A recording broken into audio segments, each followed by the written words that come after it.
কাকা, তোমরা কি জানো মহাভারতের বানো পর্বেও রাবণ এসেছিল, কিন্তু এখানে রাবণ কোনো সুবিধা করতে পারেনি।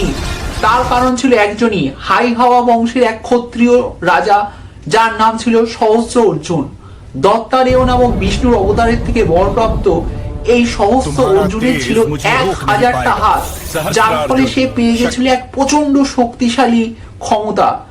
সহস্র অর্জুন যখন নর্মদা নদীর তীরে নিজের স্ত্রী এবং মন্ত্রী পরিষদদের নিয়ে একটি জলের মধ্যে নিজস্ব যজ্ঞ করছিলেন, সেই সময় রাবণ তার পুষ্পক বিমানে চেপে নর্মদা নদীর তীরে আসে।